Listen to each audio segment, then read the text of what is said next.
Oh, hello. Hi, everybody. All right. Oh, I got a water. Thank you. I think I'm ready. Hi, everyone. I'm Hudson. I'm here today to ask the question, are you Vitalik or are you my mom? First, I should say I'm neither my mother or Vitalik. I'm Hudson, currently at Polygon, worked at banks, worked at the Ethereum Foundation, and do a lot of stuff around security and privacy. Yeah, you can see my website for more info if you're interested in anything about me. So let's jump into what this is going to be about today. So what we're going to be going over is what OPSEC is, what a threat model is, and how paranoid you should be about having, your cryptocurrency with you. This stuff is like invisible magic internet money, and you're hearing more and more about people getting kidnapped, about people losing their ledgers or losing their wallet in a hard drive, and then it's in like a dump somewhere and they're trying to get it out. I think there was another talk that talked about that guy who was trying to get the city to help him excavate the dump just to find this, hard drive with all this Bitcoin. So what should you be afraid of? What kind of things are you looking at? So operational security, or OPSEC, is one of the main kind of themes of today, which is identifying critical information and then develop and implement protective measures to prevent that information from being exploited. So you might want to think to yourself some hypotheticals, some, real true hypotheticals like, I'm a weakling, I should learn karate, I should fight my attackers. Will the criminals who are going to kidnap me look cute? Maybe I can win them over romantically. Maybe if I cry a lot, they'll cry too and let me go. These are things that, everybody who fears kidnapping, has to come through and think about. When you're on an operational security mindset, it can kind of be very overwhelming to hear all these stories of people who did OPSEC incorrectly, who secured their wallets incorrectly, who lost money, lost their life savings or their whole life's wealth on cryptocurrency that was lost in a wallet or a hack. Yeah, what if I pass away? What happens to my crypto? How will my family know what to do, etc.? So let's create a threat profile. What we're going to do is we're going to just go from the basics of creating a threat profile to make everyone feel more comfortable about where they feel like they stand for, who's after them, who's not after them, what they should be worried about.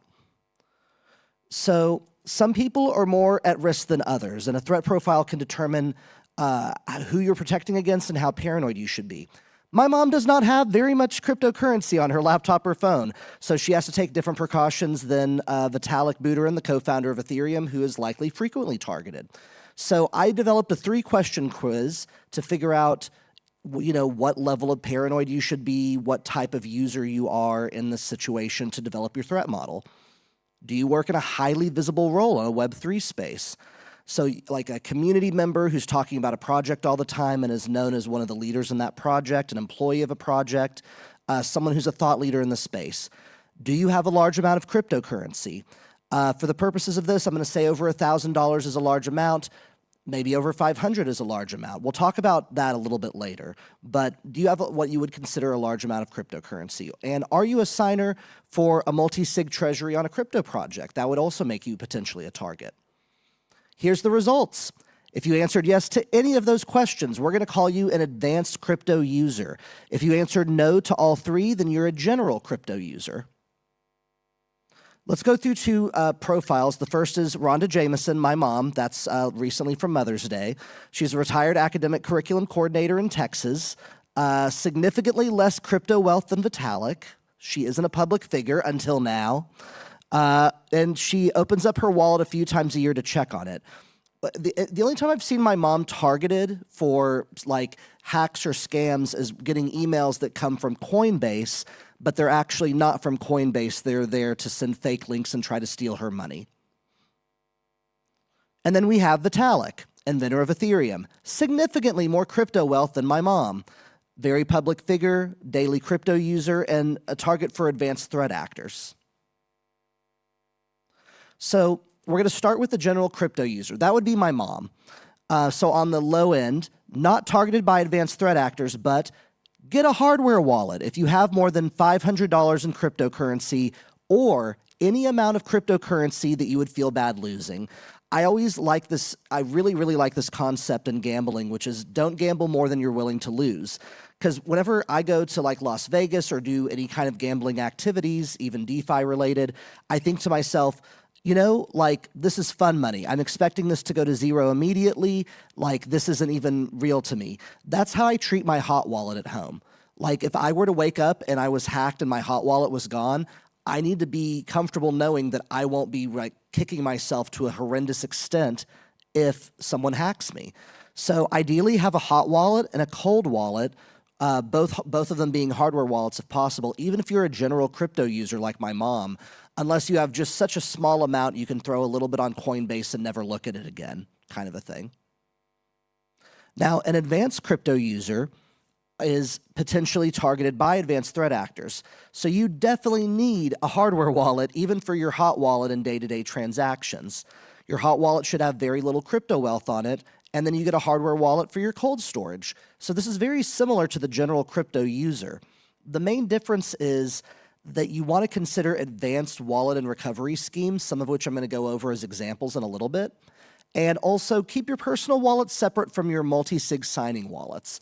That's a mistake that we see a lot of the time, and people get wrecked from having their multi-sig wallet that they use to sign for their projects or for like a security multi-sig for an L2, and then they like mix it up with their personal like hot wallet, and then that hot wallet gets hacked because they, you know, join a Zoom call from someone who says that they're looking to hire you, and you click on a link and it downloads scam software that then steals your key from MetaMask, etc. So before we go forward, I'm going to be talking about a lot of advanced stuff, but this is more for examples and kind of because I think it's really cool to talk about. But I really love the KISS principle that's I see in software and other areas, which is keep it simple, stupid. Especially when you're thinking of things around inheritance, which we're not going to go into as deeply today, but if you were to get hit by a bus and then someone needs to recover your crypto, you don't want it to be impossible for them to go through like 6 different physical safes and, you know, all these different things and the instructions not written down. You want to be able to keep it simple enough, and a hardware wallet really is the definition of that simplicity at a like basic level. Everyone should be using a hardware wallet. Now, here's an example of an advanced scheme, and I know some people who actually implement this for their recovery of their cold storage, their long-term cold storage. So it's Shamir's secret sharing scheme. So you split a wallet into M of N parts, so like 2 of 3, and you have 3 people, that is the N, and if you get 2 parts, that's the M, together, you can put the wallet back together. You can look at that picture to kind of see what I mean here, and someone has a Bitcoin wallet, like let's say seed phrase. Let's say that they have a seed phrase that's 12 words. The first they chop it into 3 parts, so that is 4 words, 4 words per part. And they give the part 1 and part 3 to the first person, part 2 and part 3 to the second, and part 1 and part 2 to the third. Now, only 2 of those people need to collude to get the key back together if you were to pass away. So you would ideally give it to someone you trust. You can also do this as a 4 of 6, a 15 of 15, etc. Now, this is the part where I'm also going to be going over some solutions and skipping MPC solutions. That's because MPC solutions are newer. They require a lot of cryptographic expertise a lot of the time to really understand what you're doing. And so that increases the attack surface and ability for a user to mess up. And again, we want to keep it simple, stupid. So I'm skipping MPC schemes. I will go into smart contract multisigs, which is another way that I think is a really good way to hit that medium if you're wanting to go a little bit more advanced than just the basic hardware wallet. So a multisig to require more than one signer to approve transactions before funds move. This is common on project treasuries. It used to be called Gnosis Safe, is the main multi-sig that people use. It's now called Safe Wallet. And you could create your own with multiple hardware wallets to make it harder to compromise your cold storage. You can maybe make inheritance instructions and put little rules on there about how much can be withdrawn every day or every week, etc. I'm now going to go through some hardware devices that are going to be used for an example I'm doing at the end of the presentation. The first is the Grid Plus Lattice hardware wallet. This is a desktop hardware wallet. It sits on your desktop, and it has the ability to have multiple Ethereum and Bitcoin accounts, including your staking node if you have like a Ethereum staking node. They have a lot of really cool features I like. I use this as my day-to-day wallet. Inside of the actual machine is a security mesh, and if you're trying to open the Grid Plus, there is an electrical current going through the security mesh on the inside, and if it's interrupted by someone trying to open it, it actually deletes everything in the system. So even if someone grabs this from your desk and runs off, they can't really access anything, which is true of other hardware wallets as well, but I just haven't seen it done and implemented in such a way that is that advanced. Another cool thing is they have these backup safecards that you can insert into here. I'm going to be using those to be giving to my family for backups. So if I happen to pass away, my family can just take the safe card, plug it in, use the pin, and they don't have to know a lot about what's going on with the device. They can just have that little card with them. And that seems a little bit easier than having all these words on paper. It just feels nicer than having the words on paper that you're having to give your family members. The Ledger Nano X is a popular crypto wallet. Most people here probably know what a ledger is, but for those who don't, it is a USB device that can be used to hold cryptocurrency. It has a secure chip inside of it, depending on which version of the ledger you have. And it also now has Bluetooth capability. There's now ones with screens on them that are really nice to use. So the Ledger Nano X is one of the most widely used hardware wallets, and one that I recommend a lot of people who are just getting started in crypto to use if they need a wallet, especially for portability. Lastly, there is a series of two apps on your phone called AirGap Vault and AirGap Wallet. So there is something called an air-gapped machine that is, or how would you say it? You basically can air-gap a machine, which means you have a machine that is totally offline and is only used to sign transactions. So what this, air-gap it, I think is the company, has done is they've made a Android and iPhone app that you can have the AirGap Vault on, and that is the offline component. So once you install it, you put your phone in airplane mode and never connect to the internet again. And then you have the AirGap wallet. So every time you need to do a transaction, you have to actually physically scan a QR code from one phone to the other. That's the AirGap part. Basically, it doesn't touch the internet. That means hackers can't get to it. And then once it signs the transaction on the Vault phone, you can then do a scan to put it back to the wallet phone. So I thought it was a really neat idea. This has been a thing for years. Parity Technologies did an AirGap DApp and app solution years ago with MyCrypto that was the kind of de facto AirGap Ethereum case until we have this here. So for this talk, I did an example advanced setup scheme where I had a few different devices that I need to find in here. Oh, here. I wanted to kind of be like, in the case where I had the absolute, if I was really wanting to do the biggest, the most advanced scheme I could think of, what would I do? So what I did was a 2 of 3 multi-sig smart contract using Gnosis Safe, using the Safe Wallet, and I used 3 hardware devices. So this is one of them. It is a used Pixel 8a purchased overseas at a really sketchy place on the side of the road with a bunch of used phones.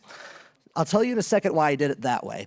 And it's running Graphene OS, which is a hardened Android operating system that does a lot to help prevent attackers from getting through weird side channel attacks on an Android phone. And then AirGap Vault is on here. I have a Grid Plus Lattice desktop hardware wallet at home, and then I have a fresh Ledger Nano X right here that I also labeled and have used for this experiment. So why did I set it up this way? So I wanted an air-gapped wallet because I've never had one before, and I thought that was really cool. Why did I buy it at a sketchy location? Okay, there's something called supply chain attack. If you go to Amazon and you order a hardware wallet, if you're not ordering directly from the manufacturer, there's a chance that it can be intercepted midway through. And actually, no, I should take that back. Even if you are ordering from a manufacturer, depending on what country you're in and what the government's like, they could intercept the package. They could put like malware on it. An example would be the US government. The Snowden files revealed that the US government had intercepted Cisco routers that were like being shipped from around the world and putting malware on them and then repackaging them and sending them. Now, that's a very paranoid thing. Again, this is overkill for 99% of people, and I'm not even a target for this, but I wanted to do this because I thought it would be a lot of fun, and it actually was. So I ended up finding a place that sold used phones, and I was like, there's no way that a supply chain attack would be able to predict that I would go to this place at this time and buy a used phone that I would then wipe. So Grid Plus has the security mesh, and I've been using that for a number of years. It's been great.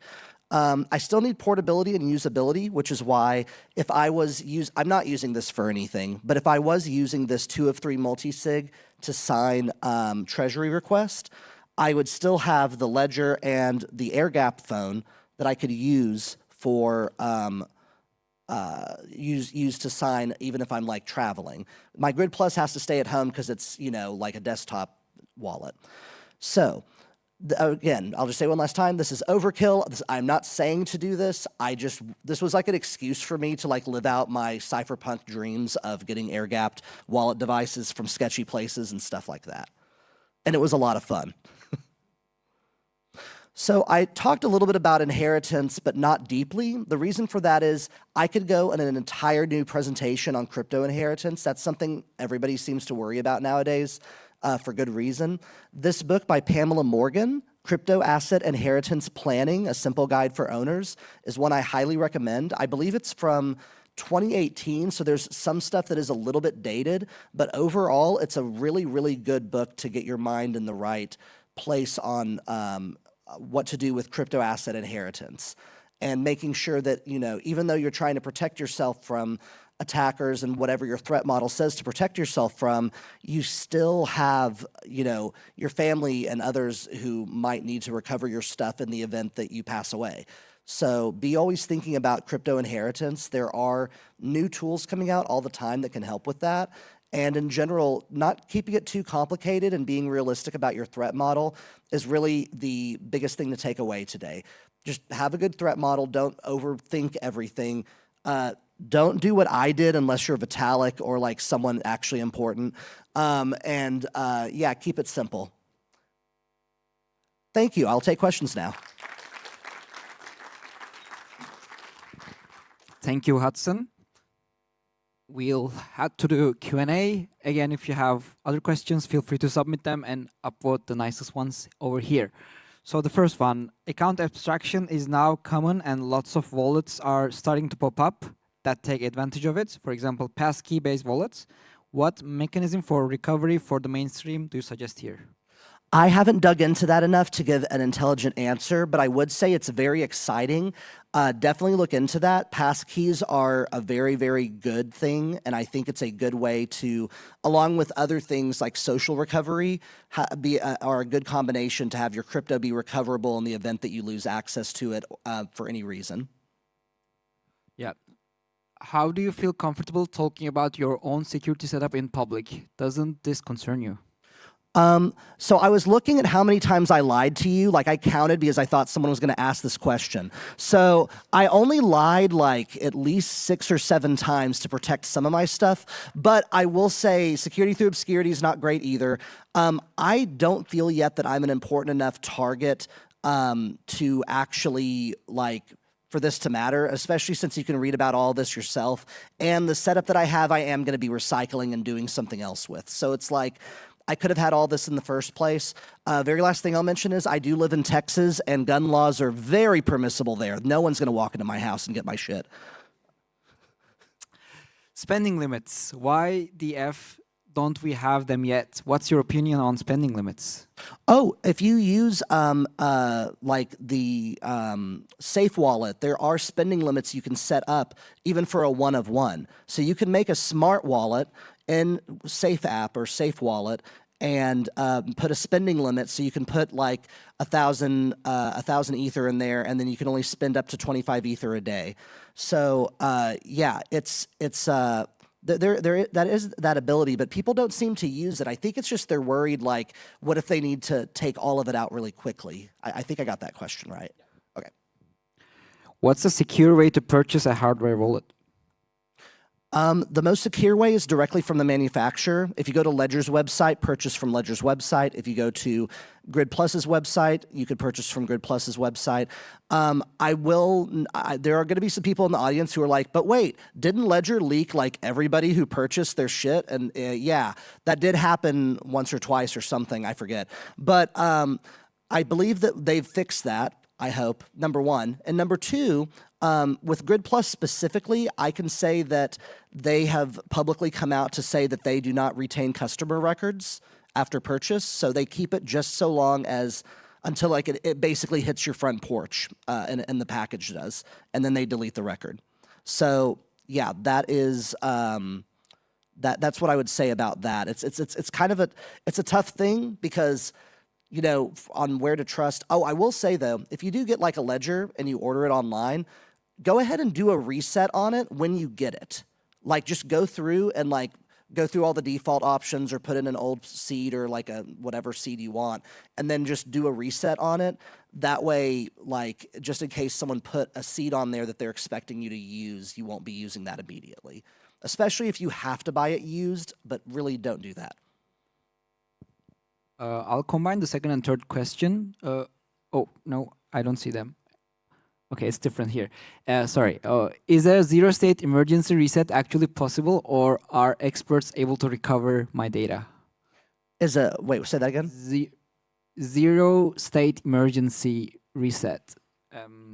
It's this one. I don't know what a zero-state emergency reset is, but I'm going to guess the definition, and if I'm right, I'm going to be super happy. I'm guessing a zero-state emergency is when you freak out and you zero out all of your electronics in your room. So as someone who worked for years doing like data recovery for a computer repair shop, yeah, like if you have an emergency where you're needing to clear all your shit, depending on how you clear it, so let's talk about hard drives for a second. When you clear a hard drive and delete it, or like, let's say you reformat it or do the little format option, all that does is the data is still on your hard drive. They just put a 0 at the very beginning of it. So it says, from here on out, act like all of that is blank. And then as you use your hard drive, it overwrites it. So there is a chance that you can recover things if you do a normal format, if you do a zeros and ones delete of a hard drive. Now, if you use something like DBAN, which is Derek's ban and nuke, ISO like startup disk, then yeah, you like can absolutely wreck your drive enough that you will not be able to recover anything on that. But at the same time, I think that, yeah, for the most part, if you bring it to a professional, they'll be able to help you out for a lot of this stuff. It's crazy what they can do now to like take the platters out individually of hard drives and stuff like that. Maybe the last one and a quick one. Why Ledger over Trezor? Why Ledger over Trezor? That's the one that I am more used to. That's the one where I'm more familiar with the team. And Trezor, I feel like, has had more issues, like if you're counting them, more issues than Ledger has with once you get physical access, being able to quickly get the PIN for a Trezor versus a Ledger. I've seen more attacks happen there, so I generally just by default steer more Ledger, but that doesn't mean that like Trezor's bad. I just don't feel intelligent enough to speak on it compared to Ledger and Grid Plus and some of the ones I'm more familiar with. So don't take that as like a knock on any of the other ones necessarily,